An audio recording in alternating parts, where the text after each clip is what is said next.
Hello, my friends. Welcome to Adda 24/7 Regulatory Bodies and SO channel. I'm your mentor Veer and I'm here with a very interesting video. जी हाँ दोस्तों, आप लोगों ने कहीं ना कहीं थंबनेल देखा होगा और उस पर लिखा है कि F&O ट्रेडिंग में फॉल हुआ है ऑलमोस्ट 30% का। क्या ये F&O की ट्रेडिंग का एंड है? तो एक्चुअल सिनेरियो क्या है? बहुत सारे लोग इसको सेबी को ब्लेम कर रहे हैं, तो क्या सेबी इज द कल्प्रिट? तो रियल स्टोरी क्या है उसके बारे में बात करेंगे। क्यों सेबी ने रूल्स टाइट किए, F&O में क्यों गिरावट आई, तो सभी कुछ यहां पे हम डिस्कस करेंगे। बहुत ही ज्यादा इंटरेस्टिंग है। तो चलिए दोस्तों, without wasting any time, let's get started.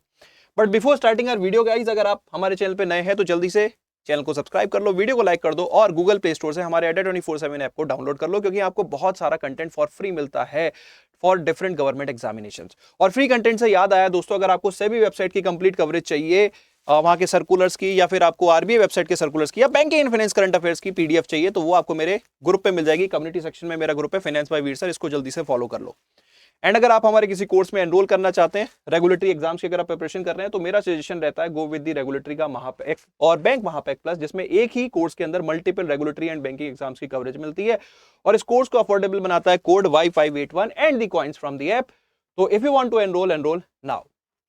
चलिए दोस्तों, बात करते हैं न्यूज की। तो देखो यहाँ पे अगर आप ज्यादातर न्यूज़पेपर की क्लिपिंग्स देखोगे तो उसमें ज्यादातर यही लिखा है कि F&O सेक्टर में जो है दिसंबर मंथ में जो ट्रेडिंग हुई है उसमें काफी ज्यादा गिरावट देखी गई है। और उसका जो मेन रीजन असाइन किया जा रहा है वो ये है कि सेबी ने इसके रिगार्डिंग रूल्स टाइट किए हैं। तो इसी न्यूज के अगर हम देखो पहले डाटा के बारे में बात करें, तो कहीं ना कहीं अगर आप जो एवरेज डेली टर्नओवर होता था F&O सेगमेंट में, तो उसमें अगर आप डाटा देखोगे तो दिसंबर मंथ में there has been sharp decline compare to previous. अगर हम ऑलमोस्ट पिछले एक साल का डाटा से अगर हम कंपेयर करें तो there have been sharp decline, काफी ज्यादा गिरावट आई है एक साल से ज्यादा के डाटा में अगर हम देखें तो 30-40% का यहाँ पे एक गिरावट देखने को मिली है। अब इसका एक्चुअल रीजन क्या है? ठीक है, they are saying that regulatory tightening pulls down equity F&O volume to 16 month low in December. Source money control and ज्यादातर न्यूज़पेपर ने ये कवरेज यहाँ पे दी हुई है। तो पहले हम ये जानते हैं कि सेबी ने रूल्स क्या टाइट किए हैं। ठीक है, तो फ्यूचर एंड ऑप्शन सेगमेंट में अगर आप देखोगे, खासकर फ्यूचर सेगमेंट में, ऑप्शन तो उसी से लिंक अप रहता है, जो सेबी ने रूल्स चेंज किए उनमें से सबसे बड़ा मेजर जो रूल होता था कि अगर आप फ्यूचर कॉन्ट्रैक्ट्स में जो ट्रेड करते थे उसकी जो पहले मिनिमम वॉल्यूम होती थी वो 5 से 10 लाख रुपए होती थी। अब वो जो फ्यूचर कॉन्ट्रैक्ट जो होगा, मिनिमम जो उसकी वैल्यू होगी वो मिनिमम 15 लाख से 20 लाख के बीच में होगी, मतलब एटलीस्ट 15 लाख तो होगी। मतलब फ्यूचर में अगर आपको ट्रेडिंग करनी है तो you would be requiring a large chunk of money compare to previous. अगर हम 5 लाख के हिसाब से देखें तो नाउ 3 टाइम्स 15 लाख एटलीस्ट आपको चाहिए होगा। ठीक है, तो इसकी वजह से हाँ हम कह सकते हैं कि देयर हैव बीन, मतलब इसकी वजह से जो काइंड ऑफ जो स्मॉल इन्वेस्टर्स होते थे या जो इसमें एंट्री लेते थे उसमें आपको एक डेक्लाइन तो देखने को मिलेगा ही मिलेगा। और इसका इंपैक्ट जो है अगर हम देखें, F&O activity down by 30% over SEBI regulations, more dip likely in 2025। Zerodha के सीईओ ने यहाँ पे, I am not quoting it myself, this is the news, कि जीरोधा के जो सीईओ है उन्होंने बोला है he called 2024 probably the best year for the brokerage industry while lamenting that the best could be behind now। यानी कि वो सेबी को कल्प्रिट बना रहे हैं। इट सीम्स लाइक जो सेबी है उसने ये स्टेप जो है वो शायद गलत लिया है, बट दर्द हुआ है भाई, भाई को दर्द हुआ है। उसका रीजन भी मैं आपको बताऊंगा। SEBI is not the culprit behind this. ठीक है, सेबी, आप इस न्यूज को क्या होता है, न्यूज़पेपर को जब हम पढ़ते हैं तो इस तरह की न्यूज से हमें लगता है कि सेबी शायद कुछ गलत कर रहा है, इन्वेस्टर्स को वो पार्टिसिपेट नहीं करने दे रहा। तो एक्चुअल रीजन क्या है आप उसको पहले समझिए, उसके बाद ही आपको पिक्चर क्लियर नजर आएगी। और क्यों 2024 को हम बेस्ट ईयर कह रहे हैं वो भी आपको समझ में आएगा। वो भी इंटरेस्टिंग फैक्ट है, मैं आप लोगों के साथ शेयर करूंगा, मजा आएगा। एंड तक बने रहना बहुत ज्यादा जरूरी है। तो देखो, पहले हमें थोड़ा सा फ्यूचर कॉन्ट्रैक्ट्स के बारे में समझना पड़ेगा। ठीक है, फाइनेंशियल ट्रेडिंग के एस्पेक्ट से हमें इसको थोड़ा सा समझना पड़ेगा। देखिए, डेरिवेटिव कॉन्ट्रैक्ट जिसमें फ्यूचर के बारे में हम बात कर रहे हैं उसका आप देखिए क्या होता है कि दो parties to the contract, someone act as a supplier. ठीक है, जैसे मैं एक छोटा सा एग्जांपल लेता हूं, एक छोटा सा एग्जांपल ले लेता हूं। Suppose here are two entities. ये मैंने थोड़ा सा एक मतलब एक और पर्सपेक्टिव से वीडियो डाली, मैं आपको और सिंपल कर देता हूं।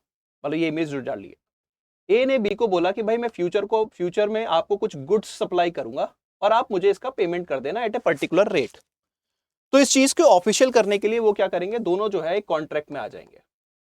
ये तो हो गया ओवर द काउंटर डेरिवेटिव जो आपस में कस्टमाइज कॉन्ट्रैक्ट होते हैं। इसी तरह आपके एक्सचेंज पे भी कुछ डेरिवेटिव्स होते हैं जिनको हम फ्यूचर्स बोलते हैं। ऑलमोस्ट बस स्टॉक पे क्या होता है कि आपको एक मार्जिन पे करना होता है। ठीक है, तो वो उनको हम फ्यूचर्स बोल देते हैं। ऑलमोस्ट सेम मैकेनिज्म होता है कि आपने एक कॉन्ट्रैक्ट में एंट्री ली, उसको आपको फ्यूचर में सेटल करना है, ठीक है। अब हो सकता है कि फ्यूचर में सपोज आपने कोई कमोडिटी ली, उसकी प्राइस राइज हो गई या उसकी प्राइस गिर गई, तो जो डेरिवेटिव कॉन्ट्रैक्ट होते हैं उसमें क्या होता है कि आपका मतलब they are used for two purposes. पहला होता है कि आप अपने रिस्क को कवर करना चाहते हैं, दूसरा पर्पस होता है कि आप अपने प्रॉफिट को कमाना चाहते हैं। It's like that. सपोज जैसे यहां पे एक छोटा सा रफ एग्जांपल लेता हूं, जैसे जिससे आप रिलेट भी कर सकें।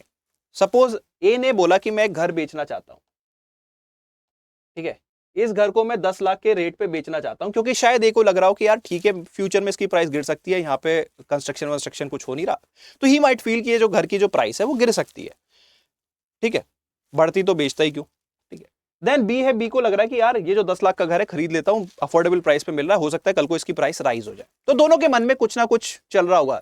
There would be some risk covering activity going on, hedging was going on, और सम स्पेकुलेशन गोइंग ऑन, कि दोनों के मन में कुछ ना कुछ चल रहा होगा। तो दोनों क्या करते हैं कि यार कॉन्ट्रैक्ट कर लेते कि मैं तेरे से इस घर को जो है अगले 2 महीने में पेमेंट करके खरीद लूंगा, ठीक है। अब हो सकता है रियलिटी में 2 महीने में घर की प्राइस बढ़ जाए या गिर जाए। अगर सपोज इस घर की कीमत बढ़ गई 12 लाख रुपए हो गई, तो बी का तो फायदा हो गया, लेकिन ए का तो नुकसान हो गया, ठीक है। ए का कितना नुकसान हो गया? 2 लाख रुपए का, और बी का कितना फायदा हो गया? 2 लाख रुपए का, क्योंकि वो कॉन्ट्रैक्ट की वजह से, इस डेरिवेटिव कॉन्ट्रैक्ट की वजह से वो उस घर को 10 लाख पे खरीदेगा, ठीक है, वो इसको 10 लाख पे खरीदेगा। तो अगर आप डेरिवेटिव कॉन्ट्रैक्ट की एसेंस को समझो, यहां पे पैसा क्रिएट नहीं होता है, यहां पे पैसा रीडिस्ट्रीब्यूट होता है। किसी का नुकसान, किसी का फायदा, ultimately it's a zero sum game, it's a zero sum game, ठीक है। वंस गेन अदर्स लॉस, जितना जिसका फायदा उतना दूसरे का नुकसान। तो ये बेसिक प्रिंसिपल होता है डेरिवेटिव कॉन्ट्रैक्ट्स का, ठीक है। तो बहुत सारे लोगों को ना अट्रैक्ट किया जाता है कि आइए ऑप्शंस में ट्रेड कीजिए, आप पैसा बनाएंगे, ये होगा वो होगा, बहुत सारे मार्केटिंग गिमिक्स भी दिखाए जाते हैं। But what is the ultimate reality? Ultimate reality is जब जितना कोई खोएगा उतना दूसरा पाएगा। तो ये चीज जो है, ये प्रॉफिट मेकिंग, मतलब यहां पे आप कोई इनकम जनरेट नहीं कर रहे, it's basically distribution of income हो रहा है। अगर सिंपल टर्म्स में अगर मैं बोलूं एक तरह से कि किसी का फायदा किसी का नुकसान, ठीक है। तो इस वजह से क्या होता है कि लोगों को लगता है कि यार इस सेगमेंट में जो है बहुत पैसा बना सकते हैं, बहुत पैसा बना सकते हैं, लेकिन अल्टीमेटली जिसकी वजह से बहुत सारे लोग जो है वो पैसा लूज आउट करते हैं। सेबी ने सितंबर मंथ में एक डाटा हमारे साथ शेयर किया था, ठीक है। उस डाटा की अगर मैं आपको मेन हाईलाइट शेयर करूं तो आपको बहुत मजा आएगा देखने में, जानो आप रियलिटी जानो। सेबी की जो एक स्टडी थी कि इक्विटी F&O जो ट्रेडिंग हुई है 2022 से लेके 2024 के बीच में, उसमें 93% इंडिविजुअल ट्रेडर्स जो थे उन्होंने पैसा लूज किया, और उसका टोटल क्वांटम था 1.8 लाख करोड़। तो जितना उन्होंने लूज किया उतना किसी के पास गया, the other party to the contract, ठीक है। अगर आप देखो 1 करोड़ में से 93 मतलब ऑलमोस्ट 93 लाख लोगों ने पैसा लूज किया। हार्डली 1 लाख लोग ऐसे थे जिन्होंने F&O सेक्टर में प्रॉफिट कमाया, और वो प्रॉफिट कितना था? Average profit was around 1 lakh. 1 crore में से सिर्फ 1 लाख, यानी कि हर 100 में से सिर्फ एक बंदा ऐसा था जिसने प्रॉफिट कमाया, और वो भी कितना? Maximum 1 lakh over a period of 3 years. अगर हम ईयरली इसको देख ले तो फिर तो डाटा, फिर मतलब आप कंपैरिजन देख ही सकते हो कि हार्डली 30,000 इतने एफर्ट्स मार के अगर आप देखो ट्रेडिंग अगर इतनी एक्टिव, मतलब इतनी इंटरेस्टिंग है F&O सेगमेंट, तो हार्डली 30,000 पर एनम इस डाटा के हिसाब से, ठीक है। इवन अगर हम देखें जो टॉप 3.5% इंडिविजुअल्स के लॉसेस थे वो थे 28 लाख पर पर्सन। सेबी ने डाटा पब्लिक किया, यानी कि इस सेगमेंट में जो थे, खासकर जो रिटेल इन्वेस्टर्स होते हैं, जो इंडिविजुअल इन्वेस्टर्स होते हैं, जो बहुत ही ज्यादा फैसिनेट होके आते हैं मार्केट में कि यार हम इसमें पैसा कमाएंगे, द अल्टीमेट रियलिटी वो ये है। एंड अब मैं आपको एक इंटरेस्टिंग फैक्ट शो करूंगा जिसकी वजह से जो हमारे सीईओ साहब हैं जीरोधा के, उन्होंने जो कमेंट किया है कि यार 2024 जो है वो बहुत ही अच्छा ईयर था, अब आगे जो है ऐसा नहीं होगा। तो सेबी को जो कल्प्रिट बनाया जा रहा है, आप रियलिटी उसकी मैं यहाँ पे शेयर करता हूँ, वो यहीं पे इसी रिपोर्ट में उसका आंसर है।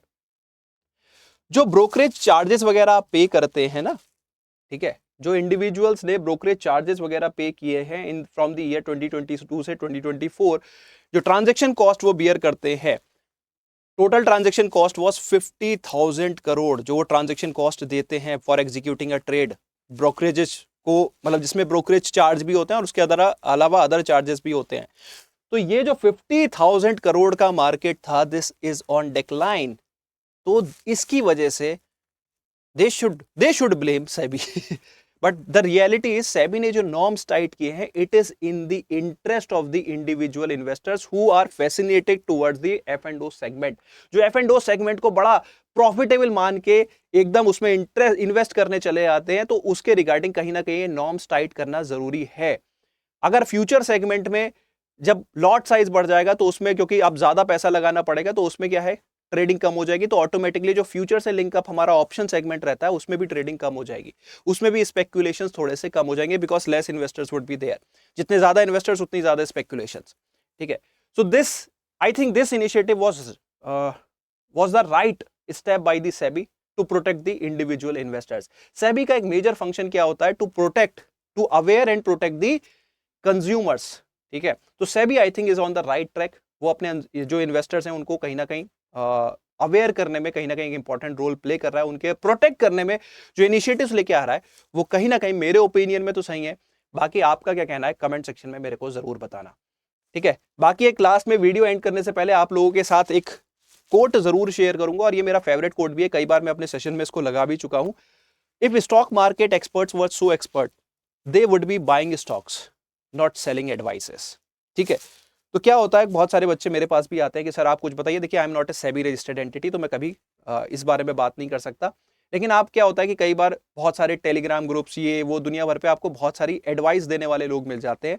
तो पहले प्लीज कंफर्म करें कि दे आर सेबी रजिस्टर्ड और not, then talk to your financial advisor, जो भी आपके फाइनेंशियल एडवाइजर्स हैं।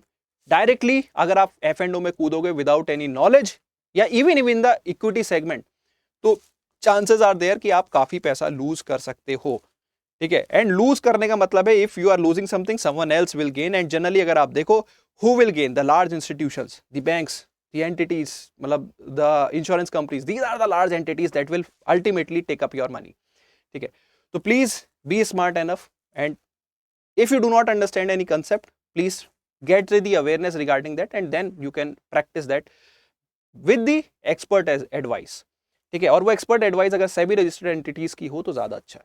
ठीक है, तो इसी नोट के साथ आज का सेशन यहाँ पे एंड करेंगे। आई होप जो रियल पिक्चर है आपके सामने आई होगी। ठीक है, तो नाउ कमेंट सेक्शन में जरूर बताना वीडियो कैसा लगा। तो इसी के साथ वीडियो को करते हैं wrap up. Thank you so much, bye bye, take care, have fun.